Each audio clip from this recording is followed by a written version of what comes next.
Cinta dan Toleransi. Bab 783. Babi imut, dingin ya? Yaya juga bergelut bawel di atas tempat tidur, dan ketika dia bicara gemetar, mengatakannya dengan terbata. Kak Yaya, minum obat untuk mencegah flu dulu. Kita jangan sampai masuk angin.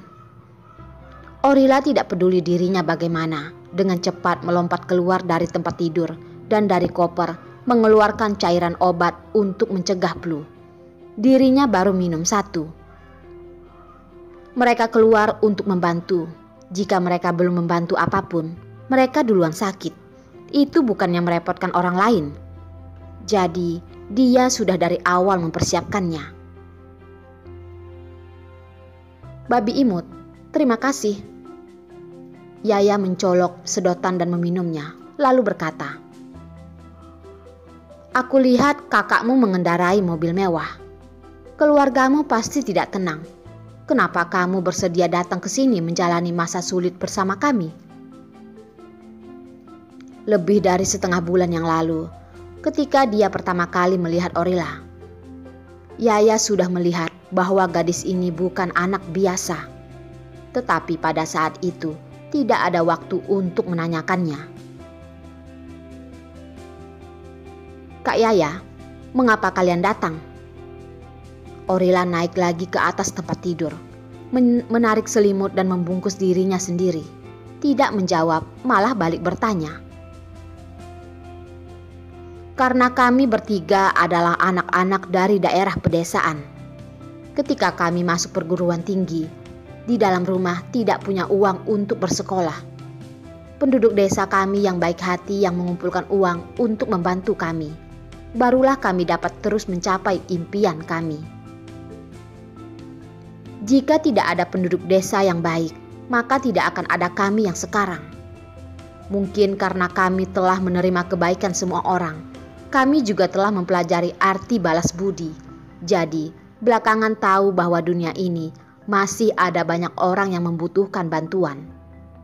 Kita ingin menggunakan kemampuan kami yang terbatas ini untuk membantu lebih banyak orang lagi. Membicarakan masa lalu, Yaya sedikit pun tidak merasa bahwa tidak ada jeleknya lahir di dalam keluarga sederhana. Malah di saat membahas orang yang membantu mereka, di dalam matanya berbinar-binar rasa terima kasih. Itu karena orang-orang itu pernah membantu mereka. Jadi setelah mereka memiliki kemampuan, 2 tahun ini dia sebisa mungkin membantu lebih banyak orang.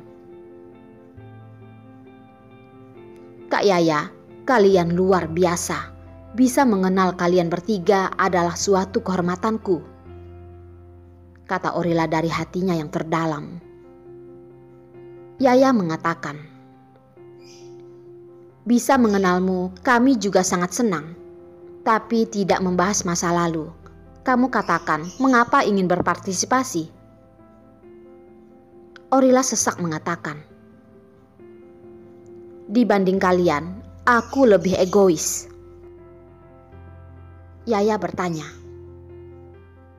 kenapa bisa bilang begitu?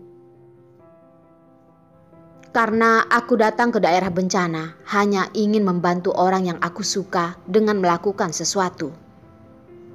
Orila begitu teringat Abang Hanselnya, mengejutkannya tidak sesedih seperti pada siang hari. Malah merasa di dalam hatinya hangat. Yaya penasaran bertanya, untuk membantu orang yang kamu sukai dengan melakukan sesuatu, dia juga adalah orang Gansu sini kah?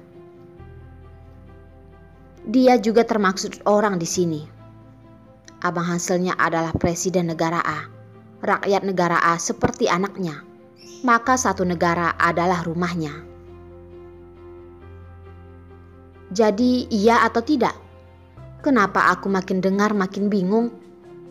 Kata Yaya. Itu berarti iya. Orila tersenyum. Dia adalah orang yang baik. Selalu sangat baik padaku. Pernah demi menyelamatkanku, aku terpisahkan dengannya selama lebih dari 10 tahun. Aku akhirnya tidak mudah menemukannya. Aku ingin dengan tenagaku sendiri melakukan beberapa hal untuknya. Bisa membuatmu begitu menyukainya, dia pasti sangat hebat ya, kata Yaya. Tentu saja, tidak peduli bagaimana orang lain melihatnya, setidaknya di dalam hatiku, dia dan ayahku adalah yang paling baik di dunia ini. Gadis kecil masih memiliki hati nurani, tidak karena sudah memiliki Abang Hansel lalu melupakan ayahnya. Ya, di dalam hatiku, ayahku juga nomor 1 di dunia. Yaya sangat setuju dengan pandangan ini. Meskipun ayahnya kehilangan satu kakinya, juga tidak mampu membiayainya masuk ke perguruan tinggi, tapi ayahnya mengajarkan kebenaran dalam hidup. Cinta dan toleransi baru bisa membuat dirimu menjadi luar biasa dan indah. Kak Yaya, orang tua kita adalah nomor 1 di dunia, kata Orila sambil tersenyum. Ya, ayah dan ibu adalah yang nomor 1 di dunia. Kak Yaya, besok adalah satu hari yang sibuk dan indah. Kita harus menggunakan suasana hati yang baik untuk menyambutnya. Jadi, kita tidur dulu. Ya, babi imut, selamat malam. Selamat malam, Kak Yaya. Orila masuk ke dalam, mematikan lampu. Setelah mematikan lampu, malah bagaimanapun tidak bisa tidur. Saat pikiran tenang di dalam otaknya penuh dengan Abang Hansel. Setelah selesai sibuk, jika dia tidak melihatnya, dia pasti akan sangat khawatir. Terakhir, dia telah melewatkan teleponnya dan tidak menjawab. Dia takut sampai seperti itu. Jika dia terus tidak dapat menemukannya, tidak tahu akan khawatir sampai seperti apa. Memikirkan hal ini, Orila tidak lagi memikirkan tentang perlakuan Abang Hansel padanya siang hari. Buru-buru menyentuh ponsel dan mengaktifkannya. Setelah telepon diaktifkan, Orila pikir akan menerima banyak pesan. Tetapi telepon tenang saja, satu pesan pun tidak terlihat. Apakah Abang Hansel tidak mencarinya? Dia sedikit sedih dan kecewa, tapi tidak bisa tidak merasa lega. Tapi untungnya Abang Hansel tidak mencarinya. Kalau tidak, dia pasti sangat khawatir. Dipikir-pikir, Orila berniat untuk mengirim pesan teks untuk Abang Hansel agar dia tidak khawatir. Beberapa hari setelah selesai sibuk dengan masalahnya sendiri, dia akan kembali. Dia baru saja mengetik beberapa kata. Panggilan dari Abang Hansel tiba-tiba masuk. Tangannya gemetar sedikit takut. Melihat waktu, pukul 9 malam. Abang Hansel sibuk sampai sekarang, baru punya waktu. Dia pun mengangkat. Abang, kata-kata Abang Hansel belum keluar dari mulut. Mendengar suara mendesak Abang Hansel terdengar dari telepon. Rila, kamu di mana? Saat ini pas jam 9 malam, saat jam 8.45 menit. Pesawat ke arah New York itu dicegat pesawat kembali tepat mendarat di selat pantai. Miguel secara pribadi datang menjemput orang. Tapi orang di dalam pesawat satu persatu keluar. Malah tidak ada yang ia cari. Rick dan lainnya tiba-tiba merasa di atas kepalanya tercelup awan gelap. Mereka semua berdiri tepat di belakang Miguel, tidak berani bersuara. Mereka memberi Bapak Presiden berita, dikonfirmasi bahwa gadis kecil keluarga Carson naik ke dalam pesawat. Lalu, Tuan Presiden secara pribadi datang menjemputnya. Tapi di atas pesawat, tidak ada orang yang mereka cari. Ini bukan celah besar. Ini adalah kesalahan yang besar. Dan jika Tuan Presiden mereka menghukum dengan cara memecat, sudah termasuk cukup ringan. Membiarkan mereka masuk ke penjara beberapa tahun Mereka juga tidak merasa dirugikan. Sama seperti mereka semua tahu apa yang harus dilakukan. Tuan Presiden menelpon. Ketika mereka mendengar Tuan Presiden berbicara, mereka diam-diam lega. Abang Hansel, aku ada beberapa hal yang harus dilakukan. Setelah selesai, aku akan kembali. Kamu jangan khawatir ya.